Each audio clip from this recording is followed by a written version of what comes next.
Hello, this is my conceptual flowchart of the things that we've been discussing in social justice transformation. We start with the cycle of socialization. This is the familial, the social, the learned behavior that we all have from the people that we've been surrounded by, from the social media that we've been surrounded by, from the media that we've been surrounded by throughout our lives. This is how we come up with who we are in society.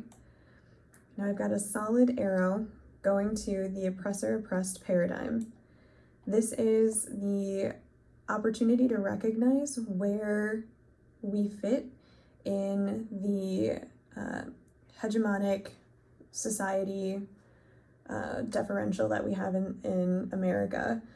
So as each of us recognize where we are, our level of privilege or lack thereof, this is how we recognize where we are, who we exist around, and then how each of our different statuses interact with each other. I'm not explaining that very well, but essentially you recognize if you're the oppressor or the oppressed and how that exists on a spectrum. Now that again has a solid line, a solid arrow that goes to epistemological racism. This is American society, that we have this learned behavior of racism in our society. And from that, we have an opportunity to recognize what needs to happen next, if something needs to happen. And I'm talking on a grand scale from each individual person, how essentially that this understanding of society and race manifests itself for different people.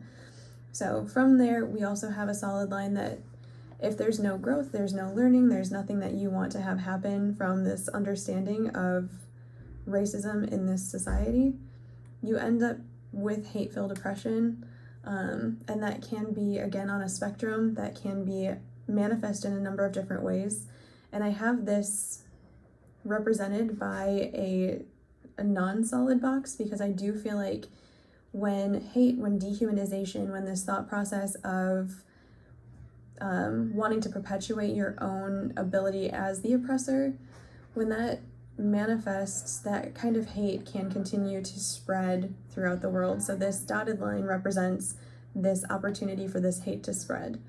The goal is that there's also learning and growth that can enter into someone who has this mindset, and that's going to take a lot of work.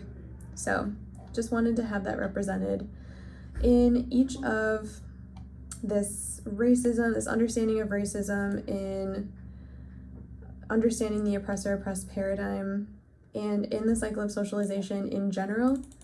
Each one of those has a dotted arrow because it does take some learning and growth for each of these different areas, but once someone recognizes that there needs to be a disruption to the cycle of socialization, we get to liberatory consciousness, this idea that what we are currently experiencing, the world that we understand around us, does not have to be the way that we are consistently acting within ourselves or within society. And so once we start to realize that we can make changes take a lot of work, but it is possible to make changes. And so this is where we have the liberation cycle. This is where we have all of these ideas of being able to learn and grow and make societal changes.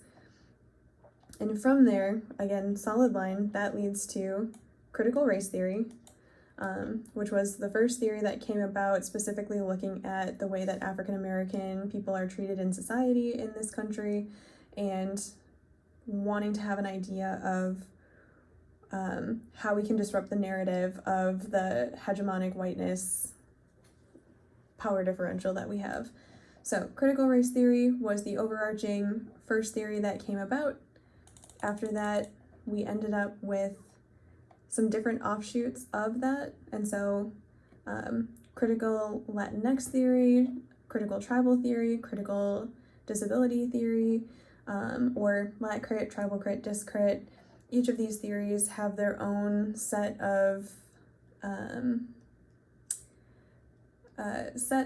rules, or there's a stronger word for that, but each of these theories have their own set of tenets that come about with it, but overarching are based off of critical race theory. And so that is represented by interlocking circles to also depict intersectionality, because anyone can fall into any of these areas, can identify with any of these theories.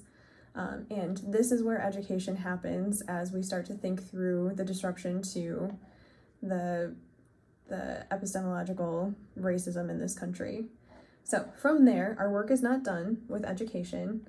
And so again, solid line that moves to social movements, growth, the humanization after the dehumanization that has happened throughout society, greater understanding, recognition, and embracing differences, and so much more. This is where a lot of movements have been happening now, and a lot more people are understanding that we have an opportunity to disrupt the narrative.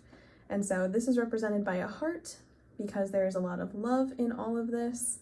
And again, this is a dotted line because the goal is for this love and understanding and growth to not be trapped inside of a box, to allow people to spread that love, to share that. And then the goal is, again, to have more love come in, more people are joining in some of these social movements, some of this recognition. And so overall, this is my flowchart of understanding of the concepts covered in social justice transformation. This is the opportunity for transformation.